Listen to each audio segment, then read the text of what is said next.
Brown curls were devoid of gray hair, either by genetics or from chemicals, and her makeup-free skin was nearly flawless, except for a few laugh lines around her mouth and eyes. Sawyer thought they added to her attractiveness instead of aging her. As for her hips, she had an hourglass figure that looked neither too big nor too small for her height. "I can't resist the pastries, just like I couldn't resist her all those years ago, even though I knew it could cost me my family and my career. I played hard, and I fought to win." "And here you are," Sawyer said. "And here I am. Now I play for keeps." Sawyer accepted the pastry with a smile, then nearly choked on the powdered sugar that exploded into his mouth on the first bite. "Sherry is a bit heavy-handed with the powdered sugar," Chief Rigby had said with a wry smile. "I don't think a dusting of sugar is in her vocabulary. She's from New Orleans, so it's in her blood." Sawyer made the connection right away, because he'd choked hard after taking his first bite of a beignet during his only visit to the city.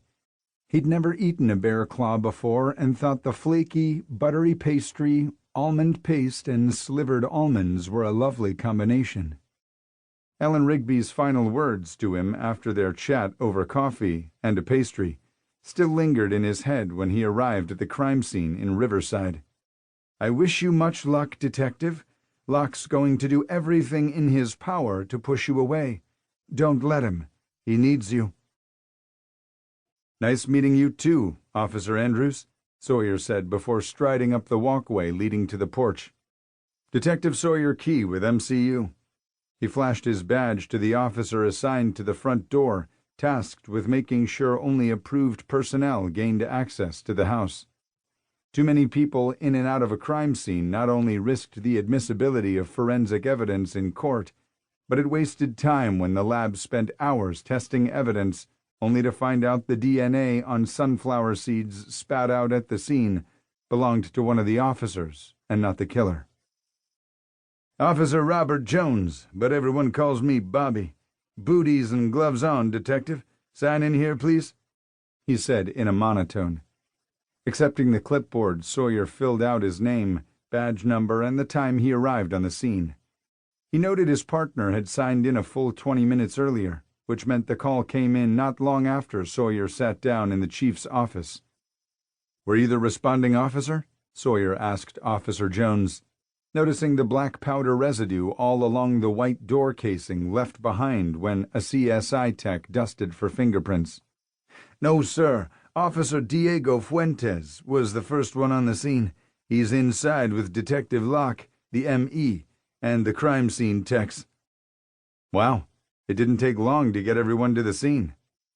"This crime will make national news, and the media will start showing up within the hour, if not sooner." Jones's voice trailed off, and Sawyer turned to see what had caught his attention. 4 news vans pulled in nearly simultaneously. 2 came in from the north, and 2 came from the south, meeting in the middle.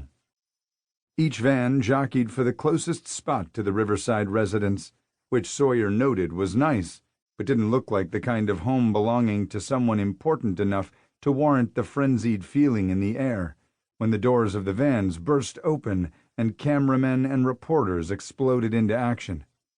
"Who lives here?" Sawyer asked Officer Jones as he slid the booties over his Gucci leather loafers. "Lived," Jones corrected. "Died from blunt force trauma to the head. They didn't tell you who the victim was?" The more they conversed, the more the officer relaxed around Sawyer.